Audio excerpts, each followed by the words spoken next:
On tonight's episode of the Talkin TV podcast, we've got a double feature for you guys. We're going to be talking about the two giant new movies that dropped this past weekend, that being Raya and the Last Dragon for premium subscription on Disney Plus, and coming to America on Amazon. I'm Dom the movie nerd. I am Chris the TV nerd. I'm all sorts of messed up right now, guys.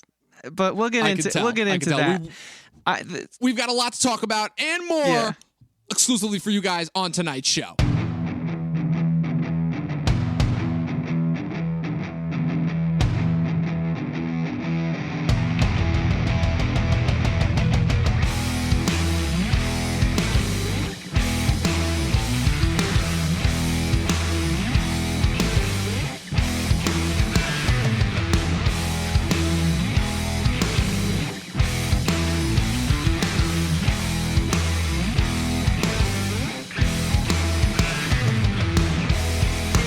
What's going on, buddy? How you doing? I wish I could say I was doing better, man.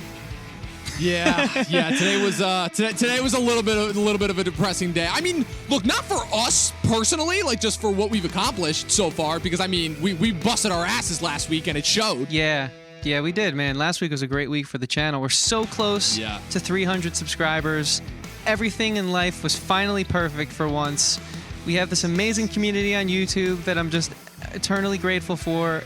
And then the bombshell of all bombshells drops on my little tiny personal bubble, and I'm just a little sad. I'm going to bring it tonight. Like, I have a lot to say about these two movies we're talking about, you know, obviously coming to America and Raya and the Last Dragon, but I would be remiss if I didn't say rest in peace to one of my favorite little sitcoms of all time, Kim's Convenience. Yeah. I mean, I'm not going to say that the timing definitely was a little bit too, bro, we just had two people from the show on. They're hyping it up. We know the two of the stars are now in Disney's pocket, and then the creators pull the plug. So, unfortunately, before we, at the risk of making this entire episode another Kim's Convenience episode, we wanted to say at the beginning, shout out, rest in peace, Kim's Convenience, another show that is a victim of the cancellation before it's finished syndrome that seems to have been a cause, just coming after our favorite shows. But hold on, you're not saying we're cursed, are you? I usually reserve that for three times. Good. 3 times for me is when that's the sign. But look, all I'm saying is that the problem is that it's not even like the major shows that it's hitting. It's all of our favorite cult hit niche shows. And then right as they're on the precipice of finally getting recognized, it's like, boom, that's when the axe drops. That is what kills me more than anything else. And the fact that we saw it last year during the Corona pandemic with Glow, where Netflix fucking scapegoated the fuck out of that show. That one hurt. And used it as an excuse to cancel it. And now you got this. At the very least, it was slightly, I guess, more well put, and that the creators have just, moved on to another product. I'm just assuming the fact that, again, Simu is Shang-Chi and Paul is now in Mandalorian, and I assume that he will probably end up having a bigger part in the Rangers of the New Republic show. So Simu put something out on his Instagram, but I want to just save this part of the conversation for Friday night, our 300 subscriber celebration live stream. Because I got a lot of info on all the different people's posts on it, but I don't want to take away from the... No, I'm glad that you brought that up, but yeah, so we will save that for Friday night, but people, again, before we actually dive into tonight's topic, again, we are so eternally grateful for, once again, the community coming through, as always. People, we're 4 away from 300 subscribers. We are going to be by 300 subscribers, that's 4. We are going to be at 300 subscribers by the end of the week. And so on Friday, we will be going live in order to celebrate our 300 subscribers, as well as it's a little bit of a double celebration, a little bit. It's not the exact date, but this month, March, marks the 1-year anniversary that we've been on YouTube, which is still crazy to think about because I'm still convinced that it's stuck inside a time loop because as far as I'm concerned, it's still March of 2020. Chris, I'm not even kidding. The other day, I was at my job. A person literally said that her license was expired. I was looking at it. I looked at the numbers that said March of 2020, and I was still convinced, that's only a few days away. It's good. Because in my mind, it was still 2020, even though I consciously knew that it was 2021. That's how messed up my brain is because of the whole Corona time lockdown thing. Yeah, no, I hear that, man. It's it's going to take some time to adjust for sure. But the one thing I will say about, Friday night, man, I mean, it's going to be a good show, guys. We're going to talk about a lot of stuff, bring topics, bring things for us to talk about. We don't really know what's going to happen. You guys know how our live streams go. We're just going to chat it out, and hopefully you guys come and celebrate, because you're as much a part of this as we are. So. Look, I mean, eventually the goal would be that we can just go live whenever we want, just talk about whenever we want, and not feel like we're constantly have to adhere to these fucking giant studios bullying us into reviewing the latest movies. I want to just go live randomly on like a Wednesday night and just talk about like this fucking awesome neon foreign movie that I just watched because it was so cool, and for not having for no other reason other than the fact that it's just a really well-made movie, nothing to do with it being an Oscar movie or the latest in the line of Marvel schlock or Star Wars schlock or the latest bullshit from DC or like none of that. I don't want to deal with any of that. I just want to sit down, watch a movie, enjoy it, and have a fun, in-depth conversation about it. We're getting there. And I want to get to that point. And the good news is that with how much, with how kind of up on the trajectory we've been, specifically in the last couple of, specifically in the last week alone, we're definitely getting very, very close to doing that. And we hope to keep giving you guys more of that because, look, I don't know about you, Chris, but I kind of just love going live and just chat with the people, you know? Yeah. I'm really getting, I'm not going to lie. I'll just say it right now. I'm not looking forward to having to talk about Falcon and Winter Soldier for 6 weeks straight and just redo the same Marvel BS. I'm not going to say that. I mean, because I personally, I always disagree with you when you say this. I never agree to anything I don't want to do. It's just who I am. I understand that there is sort of a timeliness and a reason to do it as YouTubers, but to be honest, I look forward to covering Disney because I look forward to being the opinion that I can't find anywhere else about Marvel and Disney, so I'm going to completely disagree with you on that because I will never do anything on this channel that I 100% don't believe in. Maybe in the early days we tried that, but we've had those conversations closed doors, and at this point, I don't do that shit anymore, you know? Yeah, no, I don't blame you. And the thing is, like I said, it's not that I mean, I want to watch it. And I want to see what happens, I guess. I'm just not looking forward to reviewing it. Is the problem. Fair. You know? That's what I mean by it. And I'm just why can't I just have something where I know nothing about it going in and just enjoy it and review it afterwards, you know? And it's funny because in a weird way it does kind of apply to both of these movies that we're reviewing tonight because the first movie that we're going to talk about tonight is a latest, again, kind of counterproductive to that whole statement, but it is another Disney movie, specifically a Disney animated movie, the latest in a long line that we're going to get into with that. But I will say that I was definitely pleasantly surprised by what I saw. And then another movie that, again, just...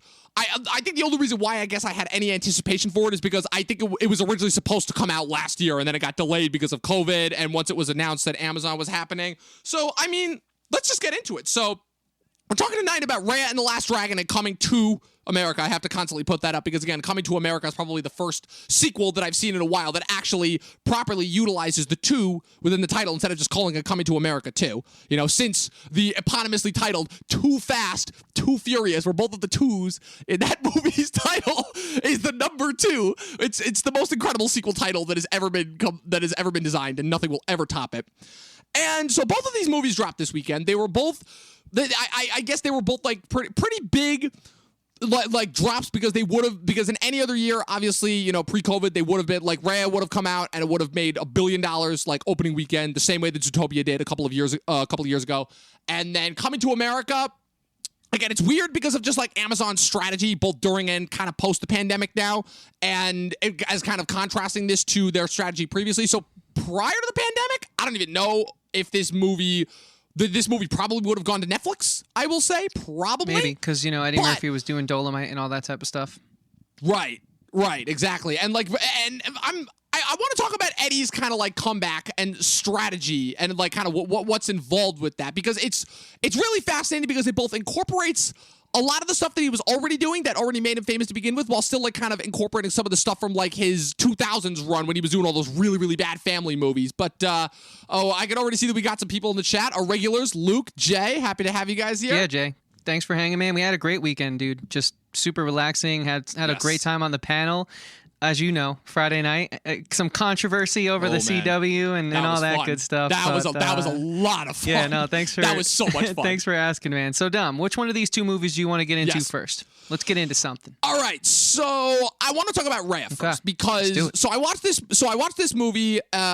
What's it called? So it was really interesting because Disney, even though apparently the internet relentlessly made fun of their release strategy last year with Mulan, with the whole premium release strategy of paying $30 when it's going to be free a couple months later. I laughed at that and thought that was dumb and wasn't going to work. But I, once again, like I always do, clearly underestimated the love and kind of adoration and obsession, I will say, of millennial parents when it comes to Disney movies. Because, oh man, they will shell out however much money when it comes to getting that new Disney stuff. It does not matter. Like, they will go. And Raya is the latest in a line of Disney movies that have come out kind of post the Pixar merger that I would say I've been saying this like a couple times really since 2006 when Disney fully bought out Pixar and incorporated those writings out. That to me was the time period where even though we got like still some great Pixar movies that came out, that was the time period in which it really seemed like the kind of like that brilliance when it came to like the ingenious and creative story ideas and characters kind of shifted from Pixar to Disney, because in the first half of the 2010s you saw all these Disney movies coming out that even though they still exemplified like some of like the kind of the traditionalist Disney animated tropes, you were starting to see like almost like Pixar movies but as Disney movies. Like when I like to me the thing that I still admire about Zootopia greatly is the fact that I watched it and I'm like, this is like not a Disney movie, this is a Pixar movie, but it's a Disney animated movie. And I thought the same thing about Wreck-It Ralph, and I thought the same thing about Big Hero 6, and even Tangled to an extent, which even though that was still a kind of a traditional Disney princess musical, that still had like stuff where I'm like, whoa, this is like stuff that I would usually expect from like a Pixar movie. And they kind of got away with that in the second half of the decade. I feel like after kind of the gangbusters year that they had in 2016 with the double release of both Zootopia and Moana, they kind of got away with it. Pixar kind of made its comeback with Coco, and Disney put out two more kind of mediocre sequels, testing the waters with Wreck-It Ralph 2 and Frozen 2. But so the trailer for this came out, and this was originally going to come out last year, obviously pre the pandemic. And already off the bat, the first thing that I noticed about the trailer was like, oh my God, their animation just keeps getting better and better.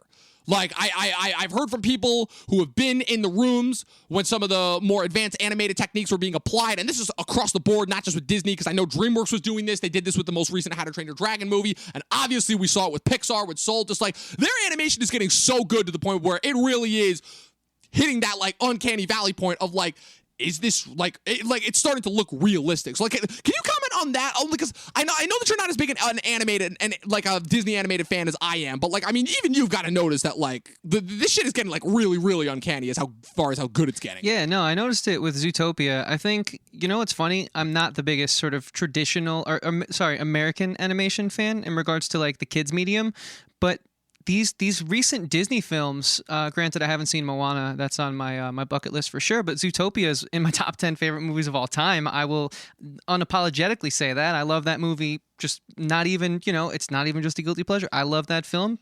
Don't at me if you disagree. But I think a lot of people think it's a great film.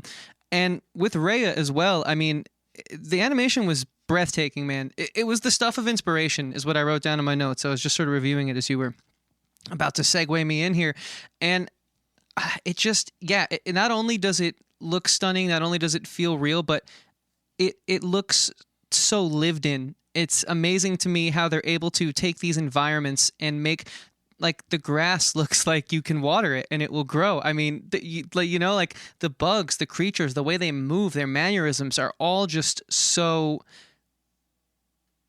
I can't describe it, so ethereal and so like their animation is starting to transcend the genre and, like you said, become something special and in a league of its own. And it's actually really incredible to watch. And I think it's actually making me more of a fan of traditional children's animation.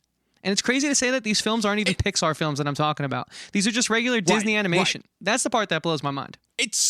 It's honestly kind of insane because that to me was the whole thing. Like the crazy thing is like I said, the 2000s was arguably like the worst decade for Disney because I mean that was like all their underrated hits and they like maybe had like a few hits. Like Lilo and Stitch gained like a cult status later on, right? And Atlantis the Lost Empire kind of gained a cult status later on. But like you don't see people talking about Meet the Robinsons or Bolt or Chicken Little or Home on the Range or not even Princess and the Frog the way that they talk about those Disney classics like Lion King, like Aladdin, like even Tarzan. Like people know more about Tarzan than they do about any of those 2000s Disney movies. That Phil Collins score definitely helps.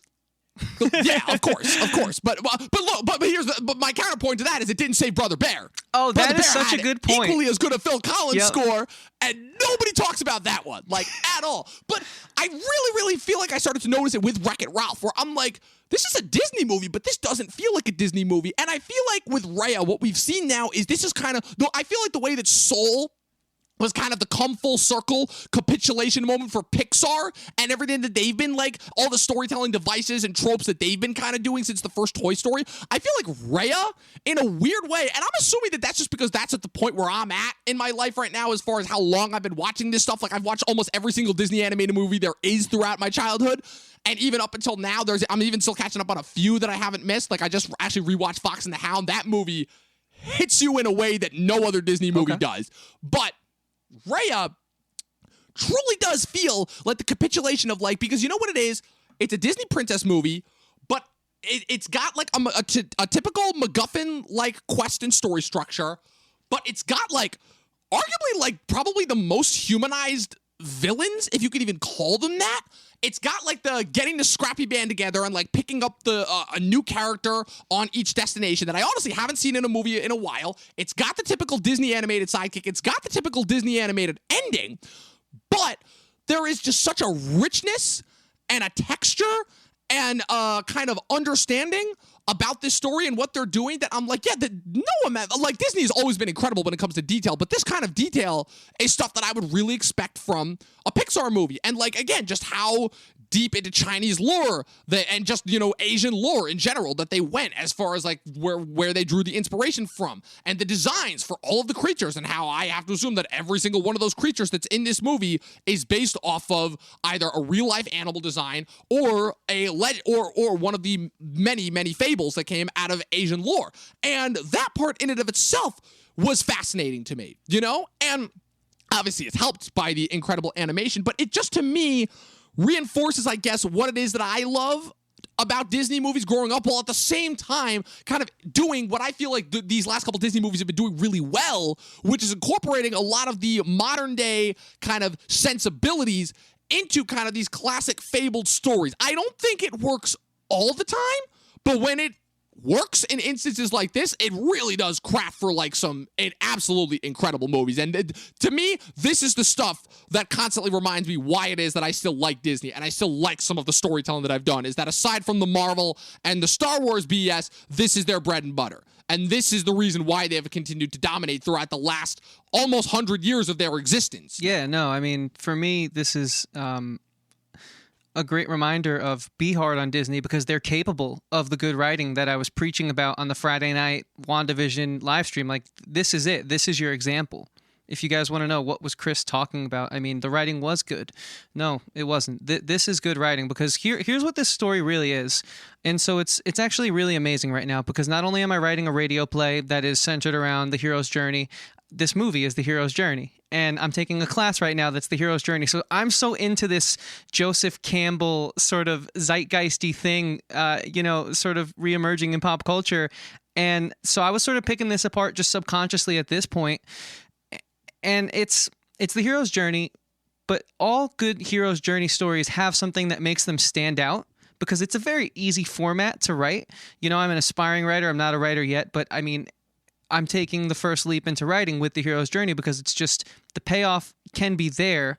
But as I'm writing and as I'm sort of working on my script, I'm learning that, yeah, but here's the thing. George Lucas might have made it look really easy. Raya might have made it look really easy, but it's actually more complicated than it seems, because you're introducing a new world. So one of the things that I think Raya really did well was, first of all, they didn't hearken into one sort of section of Asian culture. They kind of just made it a little more sort of vague, because this isn't really our Earth. This is a different type of Earth. You know, they're trying to achieve Kamundra again, which is essentially the one dragon, the one unified nation where there's no quarrel, where there's no grief, there's nothing nasty like we have in our society. And that's very much like the social message under this film. And I actually really think it's a sweet message. I think it's a really great message to give to children. You know, look past the differences, because there is one thing that connects us and combines us and molds us together, and it's our humanity.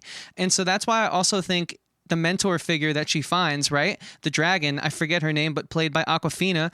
It's so powerful because it's taking someone that isn't a human to show her that her humanity is what ties them all together. And so that it's so silly that they're fighting. And yes, this is simple, but as we see this film unfold, you know, the way that they are able to give us this exposition, there's no fat. You know, they introduce the 5 nations in kind of like a movie trailer style way in the beginning, where they have the panels come up one by one. But it's like, okay, nation, elevator pitch, 1 sentence. And then, of course, Daniel Day Kim's character, I think it was, what was the name, Bo or something? Benju, the father figure to Raya, does an amazing job of exposition without sort of making it boring and without drowning you. So this film really impressed me because like the steps here are drag and drop, copy and paste. But what they do with it is so masterful. It's like that Dan Harmon, story circle we were just talking about when we were hanging out Saturday night.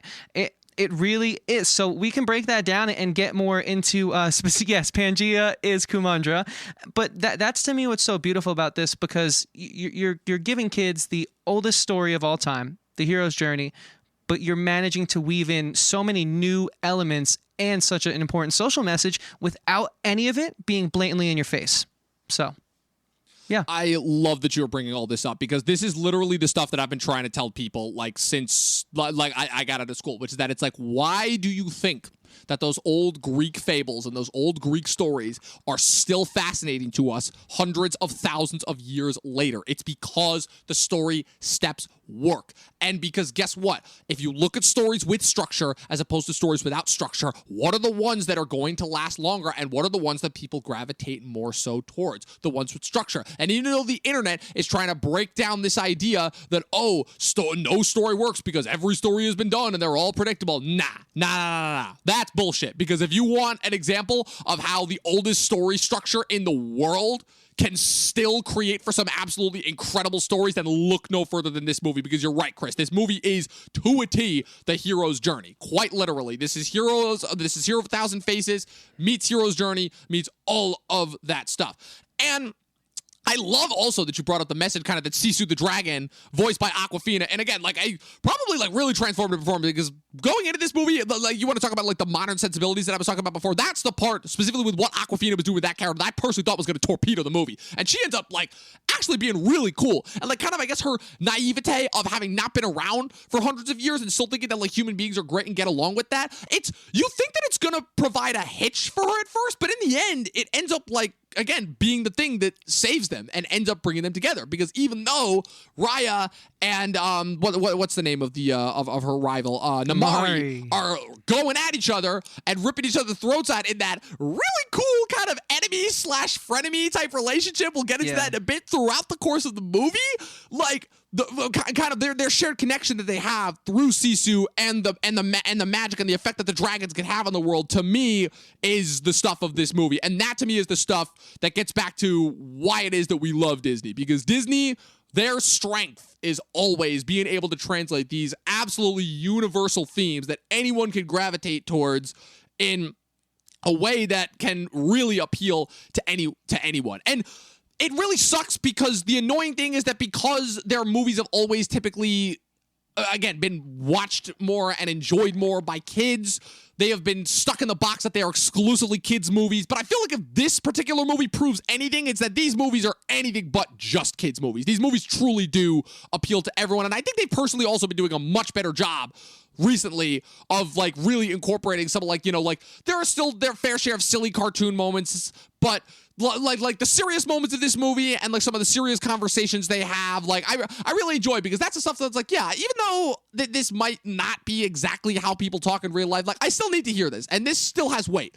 and this still like kind of matters to me, and this makes sense, you know? And like, I know it's really tough because, again, not every movie can be made like this. It's impossible, but it's just so nice and refreshing when we can get a movie where the script is actually well done and the story is actually well thought out and it has detail and it has that great message and it has these great characters. See, this is what I mean when I talk about that every great movie has an underlying message, you know? I think that's kind of been conflated and confused by other people on the internet and saying that, oh, we just need to keep politics out of our entertainment. And that, like, I'm a firm believer in that, but that's not what this is here. Like, not at all. Totally. I'm going to retort that in a second here. Really not retort that because I agree with you, but we got to shout out some people in the chat. Eastbound, Dom, I'm assuming that's one of your homies, and Stranger Boy as well. Yes, what's going on, Stranger Chris? Boy, my friend. Thanks for hanging. Dom, we're up to 298 subscribers as we're going live here. The momentum is high, and I want to bring it back to Sisu. Oh, dude. Okay, because you raised a great point about Sisu. She easily could have tanked the movie. And when I first saw her, I was very, very nervous and very scared. Not because the animation wasn't brilliant and very interesting. I actually really thought the animation was really brilliant. Not that I'm historically, versed in that type of realm, but there's traditional Shintoism where they have these street fairs to worship some of their gods, and animism as well of all those cultures of Japan, and it kind of looked like those sort of like dragons that they would fly on the kites. Like it harkened back to that, which I thought was cool, but it was so broad where like all Asian cultures could kind of. It didn't limit itself to one, which I think is also one of the beauty of this movie, not diving too deep into one specific cultural background because the message is about coming together as one human people. But Sisu, right? She's sort of the character that propagates that message. She's sort of the character that sees through all the bad in people and only finds the good. But she also, at first, could have been very, very annoying. She comes out and her first joke when she turns into human form is about her butt being closer to her head. And that was when I said to myself, oh, so they had to do this type of humor to appease the rating system, and that's unfortunate. And I thought it was going to be an issue throughout the film. Thank God it wasn't, because I really came out enjoying this one. But there is some lowbrow humor in this movie that I kind of think steps on its toes a little bit, and I wanted to get your take on that. Yeah, the lowbrow humor for me, look, I will definitely admit that there have been instances where the lowbrow humor, I don't care about it, but it doesn't ruin the movie, and there have been instances where the lowbrow humor completely tanks the movie. But I can thankfully say that usually in the instances where the lowbrow humor tanks and the bad writing and the bad dialogue tanks the movie is usually an instance where the movie was already weak to begin with, right? I can say that. And this was definitely the instance where, yeah, this story was so strong and so fucking good that even the modern day sensibilities and kind of the poop jokes and the butt jokes and all that didn't bother me as much. They were certainly annoying when they started, but this story was so good that I'm like, yeah, I don't care about any of this stuff, and this is not going to drag this movie down for me. You can just tell when you get those types of special movies. You know why? Because even and I'll tell you another reason why it doesn't bother me. Because even that, I think back to The Lion King, and I think back to all the jokes that Timon and Pumbaa cracked in Lion King, and I think back to all the weird Rosie O'Donnell random one-liners in Tarzan, and I think back to what's it called? Like all of Robin Williams' random pop culture references that he cracked in Aladdin that make no sense, but you don't care because it's Robin Williams and he's a genius, in Aladdin. And so this is nothing different than Disney's been doing for years, And their stories are 9 out of 10 times, again, Chicken Little and Home on the Range notwithstanding, their stories are so good and so indelible and so endearing that those just kind of brush off, And because I know that when I think back to this movie, I'm not going to remember that joke. I'm not going to remember any of the jokes in this movie. I'm going to remember these incredible moments, particularly near the end of the movie when it's the group trying to hold off the horde of those demon things with the remains of the gem. That's the stuff that I'm going to remember and them ultimately kind of doing what they do. Obviously, we'll get into spoilers in a little bit in order to stop them. That's the stuff that I'm going to remember from this movie. Not any of the fucking jokes. Yeah, no, but it was danger territory for me at first. But it was absolutely, but it managed to avoid it. Because I think like the intro sequence is so special, and just the way that they set the stage is so brilliantly done. I mean, this movie is not only gorgeous from a visual standpoint, but from like a writing standpoint, and of course from a message standpoint that you just don't want to see them mess with that. But hey, I got over it. I wanted to get your opinion on it, and I totally see your points. Something else I was sort of thinking while watching this movie was how we've had films and series that take so long to establish their world, and yet it's still confusing after multiple seasons. How does this film sort of just in, out of the gates, throw you right in. You understand fully what's going on. You're comfortable. You're not confused.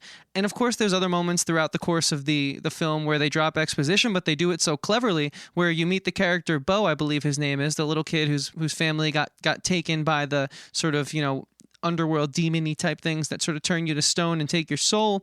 He only stays on the boat because he saw that happen to his parents. And so you get that exposition through them sort of showing you how someone has adapted. And so you say, oh, okay, that's why water's important, because they hint at it, but they don't tell you until it's done in such a cinematic movie way.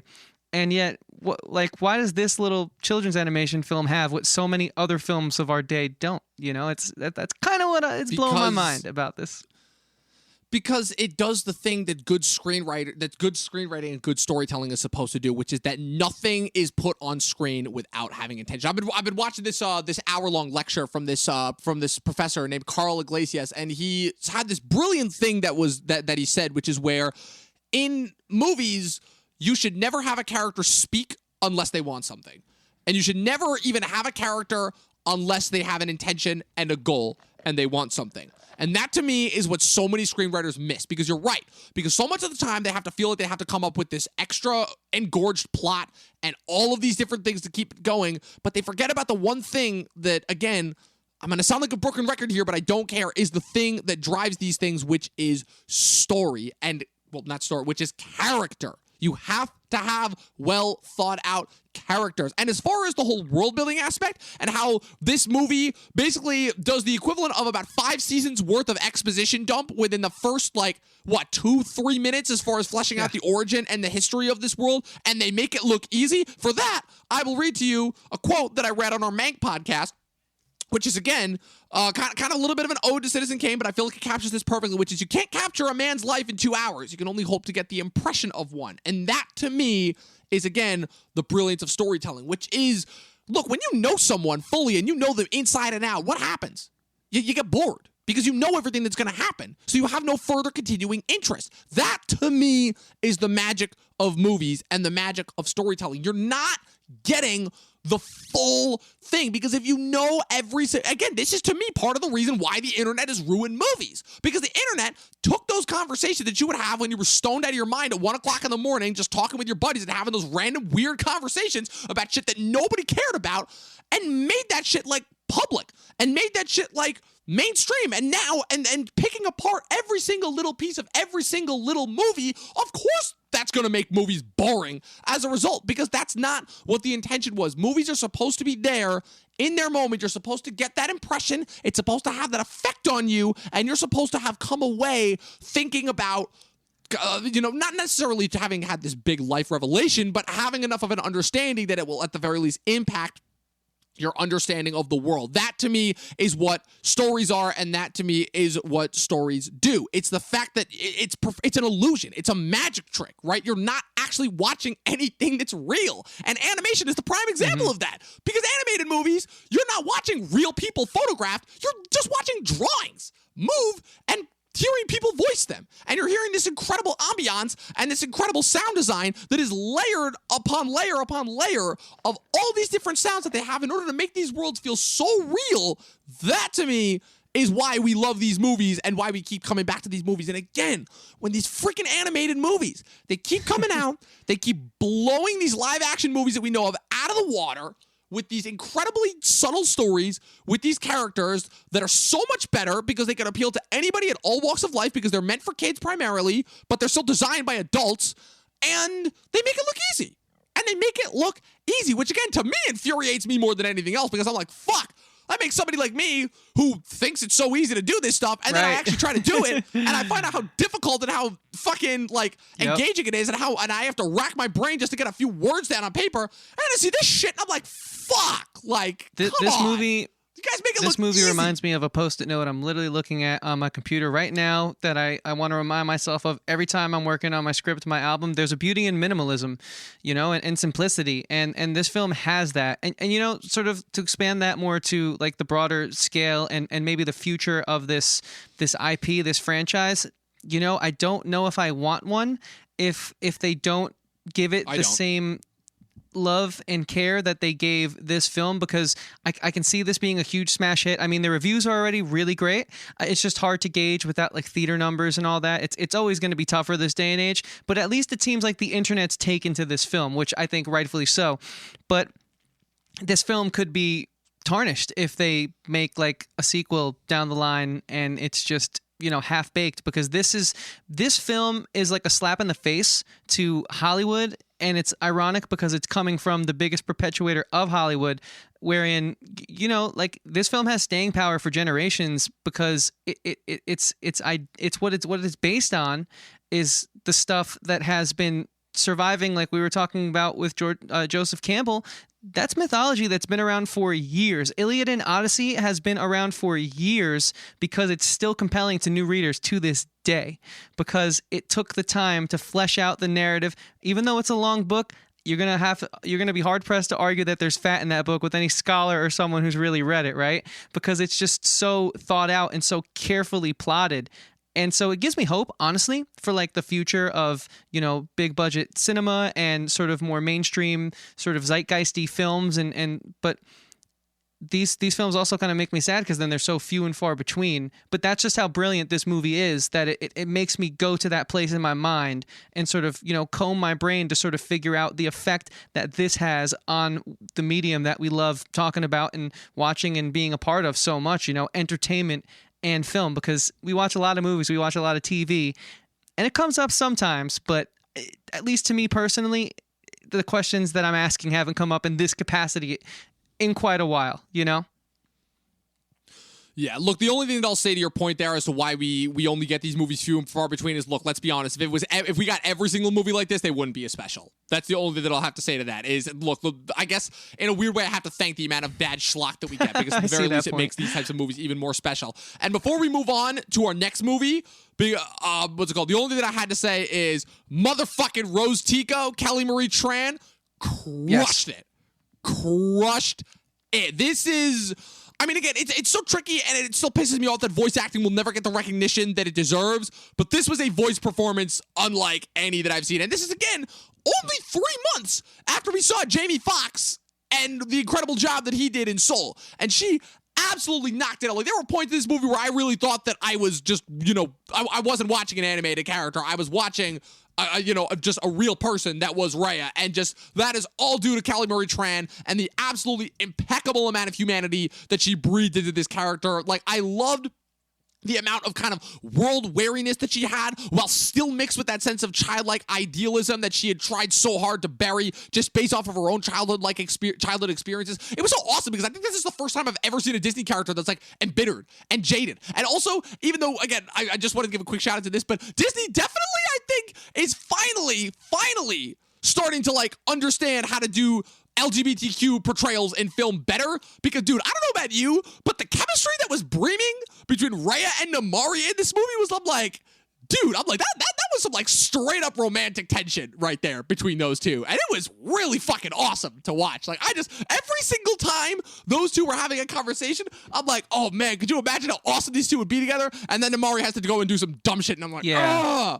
And I'm like, damn you, like, latest in the long line of Prince Zuko's. You just have to keep doing this next dumb thing and keep fucking it up. Because, like, I really enjoyed her and Raya's relationship throughout. And I'm like, damn it, Disney, you couldn't do it. You couldn't give this to us just this once. You couldn't give it. It's 2021. Come on. Do you have any idea how many people would be beyond stoked if they actually did that? I hate to be that guy, but I'm like, man, when the signs are all there. No, you know? Yeah, their chemistry was, I think, one of the things that instantly hooked me in, and that's also what made that sort of betrayal at the end of the opening sequence all the more powerful.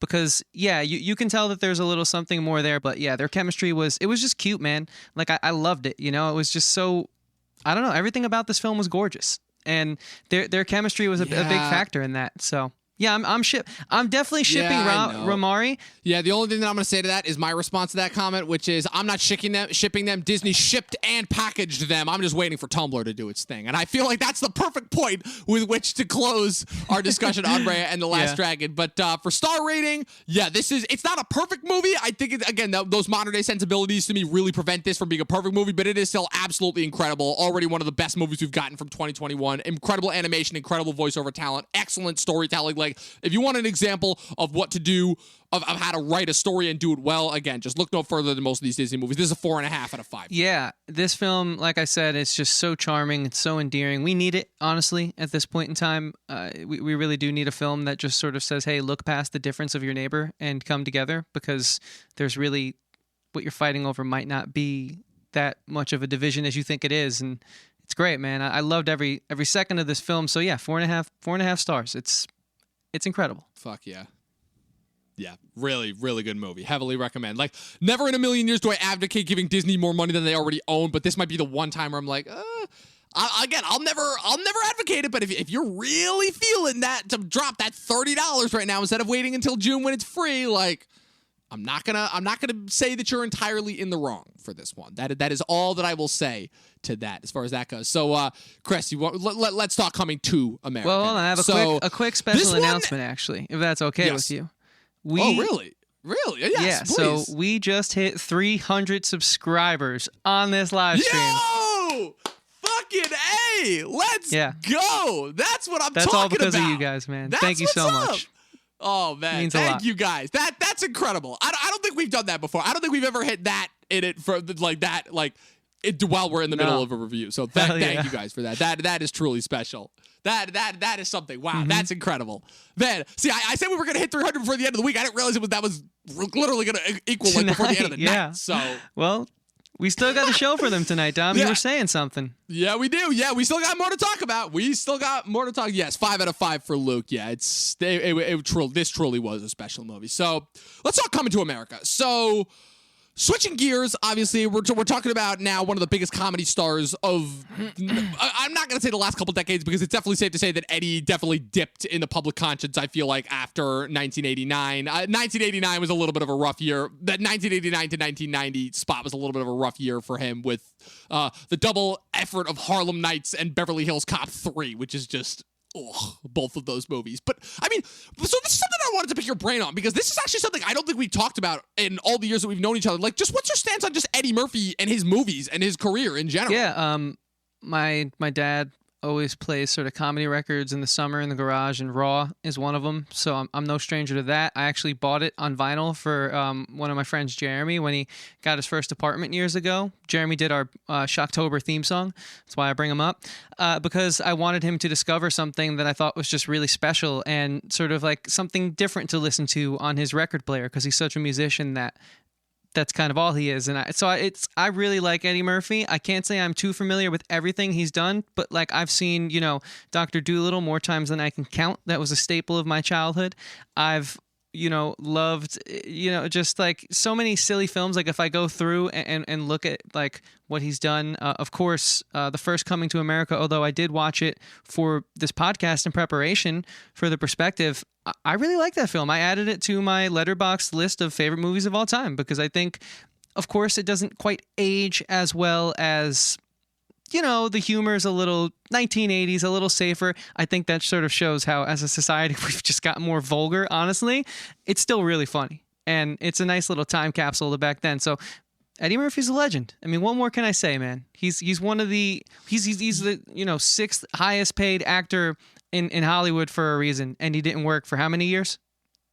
So yeah, like the only thing that I'll say is that, look, Eddie Murphy saved Saturday Night Live when it was in its infancy. I know now Saturday Night Live is just such a behemoth that it's kind of impossible to think of the days in which it would actually be in danger. But Saturday Night Live came very close to being canceled after those first couple of years, and Eddie Murphy came in and single-handedly saved it. Just to give you an idea of how young he was. So he does his first movie in 1982, which is 48 Hours, and he's 21 years old. He's 21 years old when he does that movie, and instantly lights up the screen. And then his 80s run after that consists of Trading Places, Beverly Hills Cop, which he single-handedly saved because that movie's behind the scenes story is an absolute train wreck. And there are literally points in that movie where there is literally no script and they're just having him riff. And that movie is one of the most beloved comedies of all time. Then he does what's it called? Then he's got Golden Child, then Beverly Hills Cop 2, then Coming to America, and then 89 it starts to sink a little bit with him with Harlem Nights and Beverly Hills Cop 3. Then he does Bowfinger, but by the time you get to like the mid 90s, that's when things start to go a little bit downhill for him. That's when he starts getting into the kids and the family movies with Nutty Professor and Dr. Dolittle. And then once we get to the early 2000s, like with the exception of Shrek, like all his movies are just bombs. But it's really, really fascinating as far as just kind of like when you look at his career overall and how, like, again, like, just how vastly different, like, his 80s is as opposed to his 90s, as opposed to his 2000s.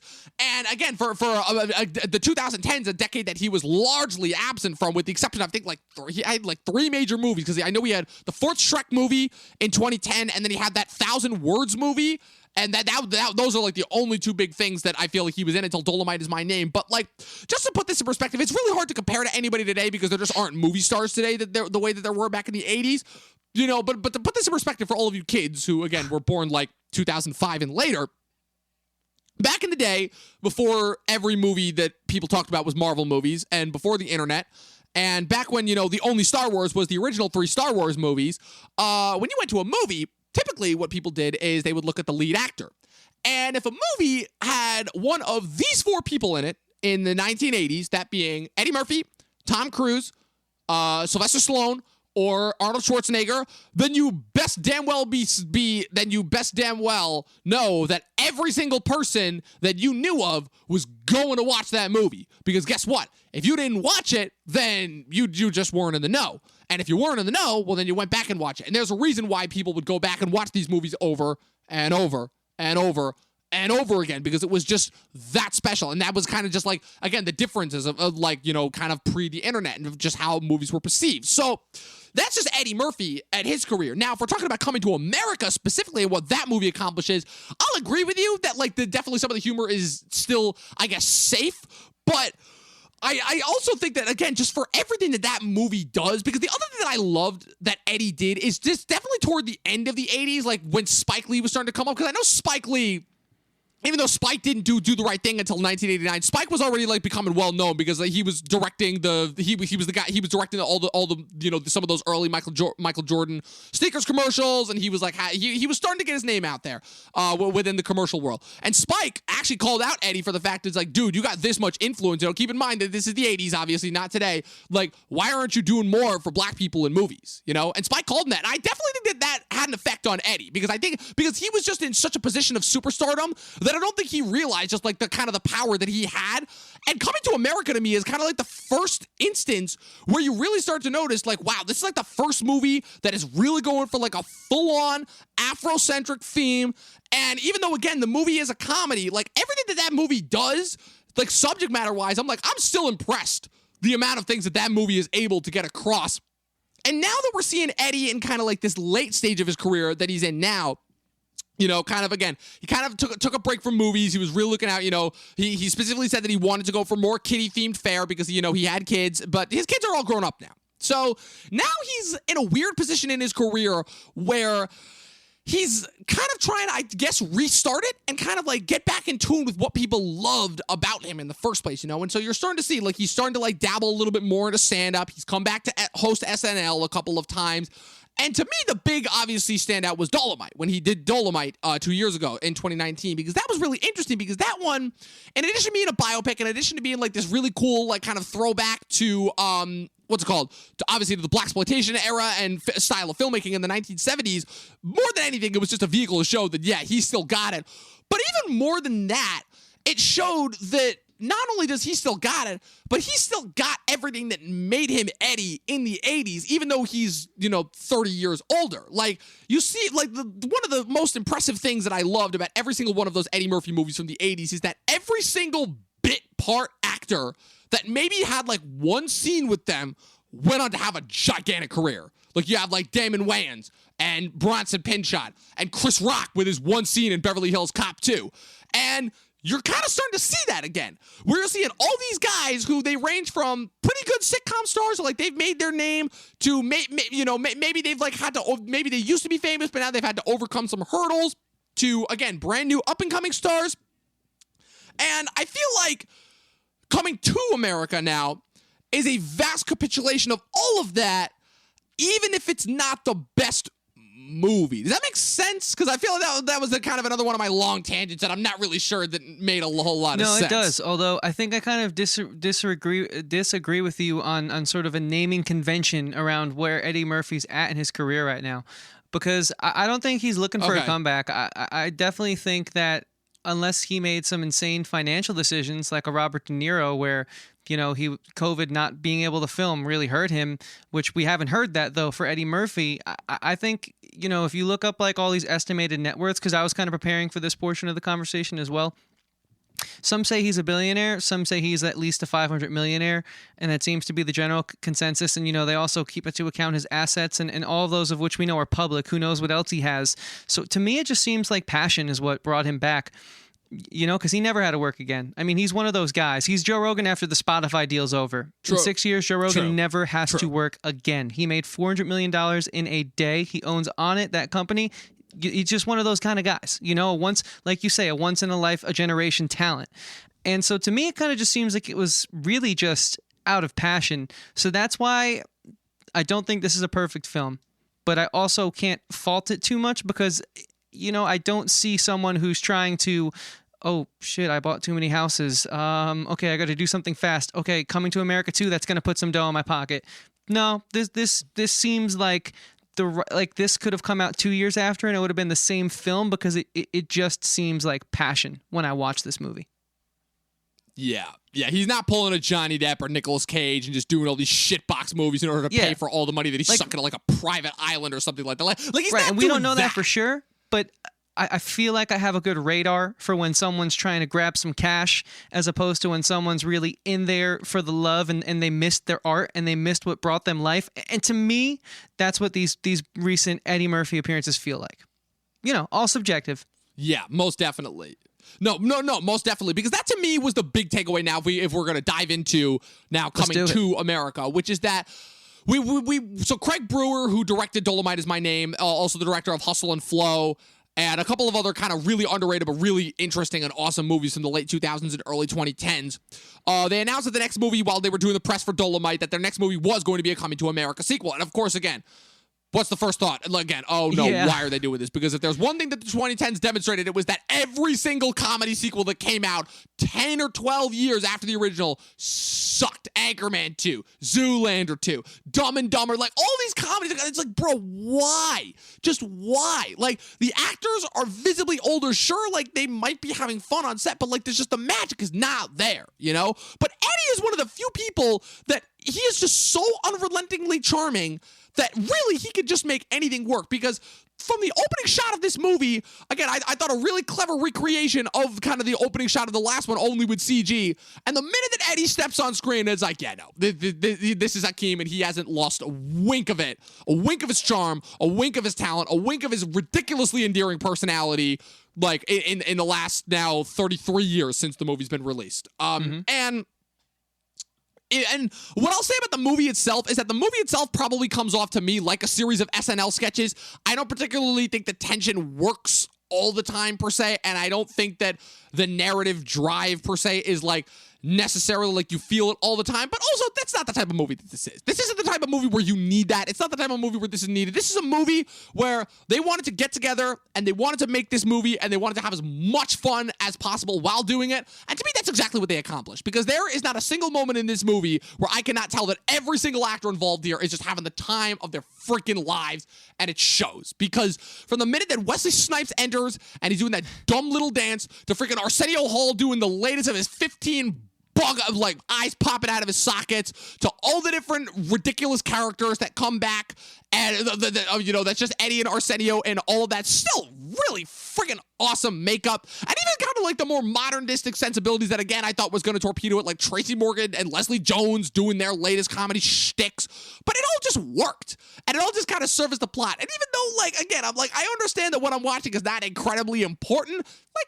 who cares? Just, this is just literally the definition of just sit back, watch it, have some laughs, enjoy it, understand it's not taking itself too seriously, so we don't need to take it too seriously. I totally agree with all of that. And there are a few points that I kind of want to dive in and sort of elaborate on because, the narrative isn't the most compelling. I think what one thing the first film really did well was, it was plot-centric in the best way possible. You really understood his motivations. And the first film kind of felt more like a movie, more like a romantic-style movie, rather than this sort of, I think, like you said, felt more like a passion project. It was a little more, I don't want to say avant-garde, but it sort of borders more of that relaxed artistic feel of someone who's a comedic creator rather than like we're making a movie, we're making a sequel movie. So I kind of feel that totally. And it's funny, though, because usually that's a big issue for me, but it really wasn't here. And someone else who's usually a big issue for me is Leslie Jones. I just don't find her sort of bag funny. The only thing I find funny is that one SNL skit where de Blasio legalized weed back in 2014. And fun fact, that's actually, Jeremy's coming up a lot tonight, that was his street they shot it on. And I remember him being really upset because he had to come upstate for 3 weeks because he couldn't get into his apartment. He couldn't park. So he's like, I'm not getting a ticket. I'm not getting towed. But that, like, she screams, de Blasio, baby. And it's like the only thing I've ever seen her do that's funny. And it was so early on in her career at SNL that I was like, oh, I'm really excited for this young SNL cast. They kind of all went on to let me down. But this film just knows it knows itself so well that everyone in this film is great in it. Like, she is hilarious in this movie. Like, I never thought I would laugh at a single thing she's done. And here I am wanting more screen time of her, and she's all over the damn thing. And same thing with, like, Jermaine Fowler. Like, he is awesome in this film. Granted, he's really the only bit of plot we have. Eddie Murphy's kind of off doing whatever he's doing. Really just pop culture references that they know are sort of the best of what's happened since he's been away. And I love how the moments they chose where what they did, like the on fleek thing, sort of that Mean Girls thing coming back, or sorry, Pitch Perfect thing coming back. And then the Wakanda reference was amazing. I mean, you knew it was coming. I knew it was going to come. It was so good. Because when I was watching the first one, I was expecting the barbershop people, like when they were talking about Muhammad Ali and he changes his name, I was expecting like that would have been where they would have done that, and they did that, which was awesome. Yep. So like that's why I say like Eddie Murphy to me isn't on a comeback, he's just on a passion trip, because that's what I get from this film. Right. No, yeah, you're 100% right. And oh man, some of the jokes that are in this movie, like I was doing a lot of eye rolling because yes, they were all obvious and you knew that they were gonna make them, but the people that he got are just so damn talented that it's like, yeah, of course they're gonna land. Like freaking when Arsenio Hall actually added a new character to the litany of characters that he was playing, because in addition to the one barbershop guy and the crazy preacher and those are the only two characters he brought back. He actually played a new character in the form of what is it? The King's royal advisor, who literally looked like they were going for a human version of Rafiki from The Lion King. I am dead serious when I say that. That's almost like they were intentionally going for that look there. And it was, everything he said was just absolutely ridiculous. Like right from the opening explanation of how they explained to Eddie Murphy that he has a bastard son, and then you just see Arsenio Hall try to creep out, and then he turns around and Eddie Murphy's recounting the night, and then you see the realization. I'm like, all that stuff. I'm like, yeah, I'm used to it. I've seen this stuff before, but it's still so fucking funny when it actually happens. And like the minute that Eddie said, like all the different references, like still to me, also one of the most brilliant things that the original Coming to America did was the really clever reference to Trading Places when they had the two old men characters from Trading Places come back as themselves as these two homeless guys that he unintentionally just throws the money to, and then they brilliantly pay that off.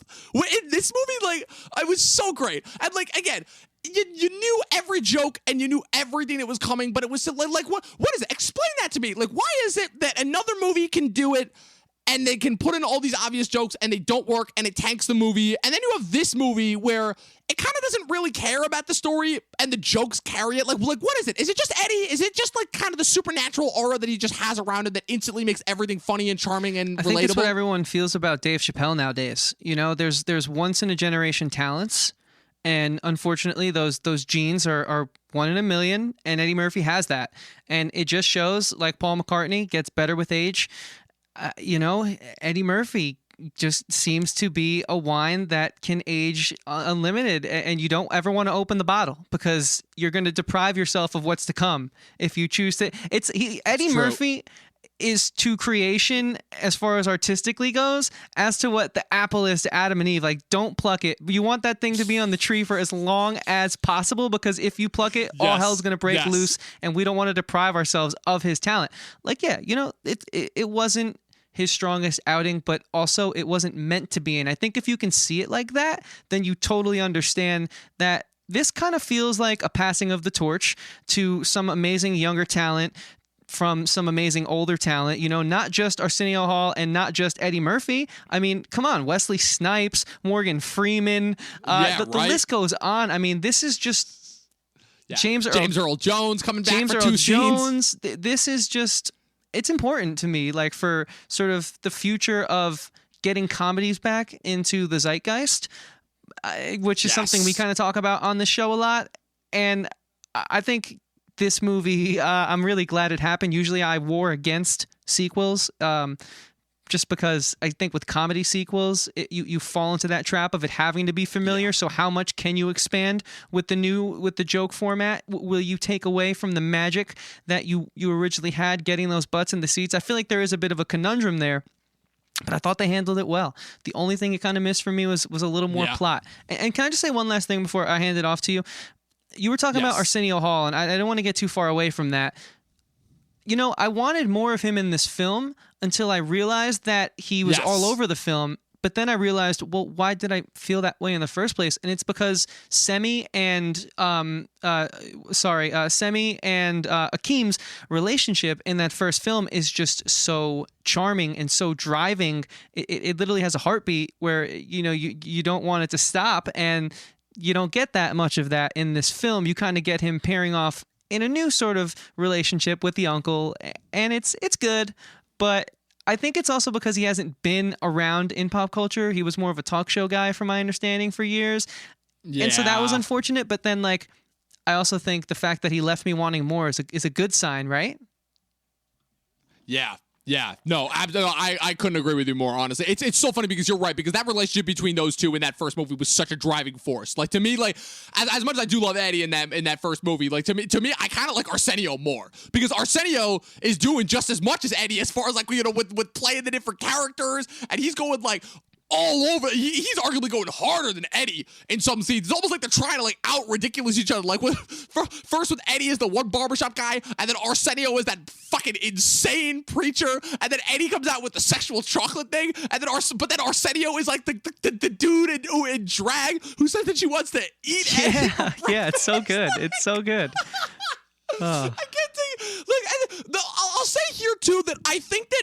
Also, though, another reason why I think he was better in the first movie was that in the first movie, he let his insanity come out with those other characters, and that allowed his performance as Semi to seem more grounded, because, like, with the exception of a few sequences, like, Semi is still, like, very, very grounded, and he is, like, a realistic character. In this movie, it's almost like he knows that he has a lot less screen time, so it's almost like he's trying to overcompensate for that by, like, with his performance as Semi, like, now Semi's ridiculous too, and, like, Semi still has some funny moments, and he's still Semi, but there are definitely moments there where I'm like, okay, I feel like you're, like, this is something that, like, you know, like 30 years ago, Semi would not be doing, you know? But I mean, if there's one thing that this movie told me, it's that, besides the fact that Eddie still got it, it's the fact that we desperately need more Arsenio Hall in movies, and we desperately need more Wesley Snipes in movies, because you were talking about Arsenio Hall. Wesley Snipes, again, just like in Dolomite Is My Name, is only in a couple scenes of this movie, but you know that when he shows up on screen, he is going to do everything in his power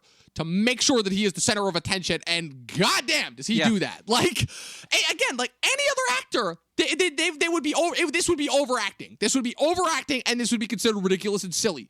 But Wesley, man, oh my god, for sure. Like, no, he played the part perfectly. What is it? Like, I don't get it.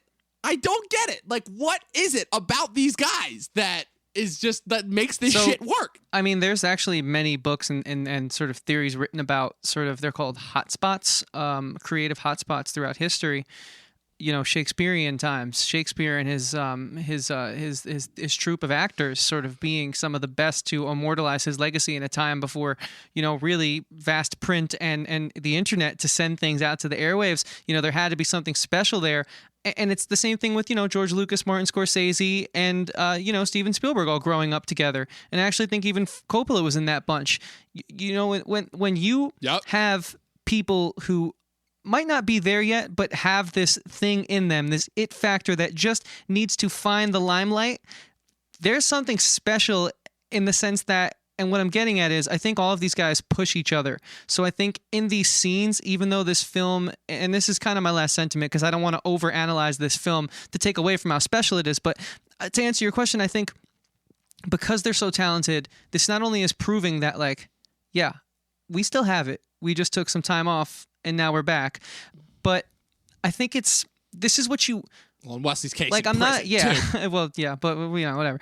But yeah, pay your taxes, people. That's all we gotta say. Right. Pay your taxes. But what I was gonna say is I think this is every director's dream, where your actors are just they're not there for the paycheck. At this point, none of those guys need it. None of the big three need it. I mean, they're legends. They're Hollywood royalty, and so this is just artistic competition in the best way, where it's collaborative and it's creative and it's forcing them to bring the best out in the other person. So that's why I think even though he's not in this film that much, it's always so special when he's on the screen, because then you see the young actors come to life, and you see even the extras in these two movies are better than most. And I think it's just there are just certain moments in time where all the creative stars line up, and talent is talent, and talent will do what talent does. Yeah, I hope, I think my big takeaway from this, again, because you're right, I don't want to talk too much longer because I don't want to kind of overanalyze this to death and do that internet thing. I have to say that I hope that this movie does for this batch of young actors what all of Eddie's old movies did for all those actors that had one scene. Because again, Chris Rock had one scene in Beverly Hills Cop 2 in, what's it called? Where he's the parking valet. And then he goes up and he fucking crushes it with his first stand-up special, his first big stand-up special a couple years later in the early 90s. So I just hope that for all these young, like Jermaine Fowler and Kiki Lane and a couple of these other younger actors that have been trying to make it on the up and up, I hope that these guys all blow up after this movie, because this movie showed that they've got it. And again, just anybody who attaches themselves to Eddie, it's they all know. They know that Eddie is just a creative hotspot unlike any other. And when you get this group of people together, it doesn't matter if the movie's not the best, you still just know you're going to get a creative surge unlike any other. So again, while some of the jokes didn't work for me, I certainly think that there were parts that they just kind of left the plot behind, and they're just focusing on other movies. It starts off with Eddie Murphy, and then it's focuses for the entire second half is on Jermaine Fowler, and then they bring in Tracy Morgan for a bit, and then by the end it's back on Eddie Murphy. Like I said, I don't necessarily think that this movie is the best example when it comes to structure, but as far as, again, just seeing a bunch of people who are still at the top of their game getting together and just having an absolute blast and taking you on an absolutely entertaining joyride, this is that movie. Again, I don't think it's a perfect movie, and for that, I'm only giving it 3.5 out of 5 stars. That sounds really low. I admit, it does sound really low, but again, this movie would have had to really been this, where it's whoa, okay, this movie would have had to been blow me out of the water for it to be a 4-star level, so that's why I'm only giving it 3.5, but I still very much enjoyed what I saw. Yeah, totally. I'm right there with you. I think just my sort of better judgment and promise to myself as a critic stops me from giving this 4 stars, even though I really would like to, because it is very charming. I do think it's still lacking a little bit, but I think that comes with the territory of this, in my opinion, being just a pursuit of passion. And if you watch it, great, but Eddie Murphy just wanted to simply make this, it seems, and if you see it, that's just a bonus for him. His part's done. He expressed himself, and so you also can't hate on that too much, so that's why I'm going to hit it at, again, with you, 3.5 stars. It's just one of those types of films, but that's a shame, because this kind of harkens back to our debate on my birthday stream about art and rating and ranking art, where sometimes you just don't want to have to do it, and this is one of those situations for me personally. Yeah. Honestly, again, it's wishful thinking, I know, but I do hope we get to a point where we don't have to part of our, again, just our the YouTube sphere and what it's done to movies is, again, we don't have to just rank and rate and what has to be better than what and what is better and what is objective. Like, I just hope we get to the point where none of that is a thing anymore. We could just watch a movie and enjoy it for what it is and appreciate the storytelling. Again, if whether it's good or bad, or whether those terms even exist, we could just appreciate it for what it is and just incorporate it into the canon of stories that we have. And that's kind of like, I guess, for lack of a better word, what I want the goal of this podcast to be is to break down storytelling, understand what makes the good stories versus what makes the stories that don't work, and then just learn to enjoy and appreciate them. I feel like if that's the takeaway to me from both of these movies overall. And again, as it turns out, they weren't the only movies that came out this past weekend. Again, Joe Carnahan's Boss Level, which from what I heard is another Groundhog's Day-esque movie, but it's an action movie starring Frank Grillo. So I'm definitely going to check that out on Hulu also afterwards. So yeah, this is a big weekend for movies, to say the least. And it makes me happy. It definitely makes me positive as far as the future of movies go, especially just after, again, the depressing year that was 2020. It's still good to know that not only do we get some great movies, but we get some movies that we can still enjoy. Because as Patrick H. Willems said, we need to give the okay movies their time, because not every movie can be great. But there can still be those movies that you just turn on to enjoy. And that, to me, was this movie. And I totally agree with everything you just said there in regards to what my hope and dreams for the podcast are. I share that with you 100%. And all I'll say is, hey, we're 300 more subscribers closer to achieving that than we ever were. So, yes, it's all because of you guys, indeed. Man. Only 700 away from 1,000 now. And guess what? In a couple months' time, that number is going to look like small potatoes. That is the only thing that I am going to say. So with that being said, thank you guys for tuning in to yet another double feature. We're probably going to have a lot more of these going forward, just with the amount of like double releases that are going to be happening with movies going forward, especially again with the massive compounding of delayed releases from last year going into the movies that were originally going to be released this year.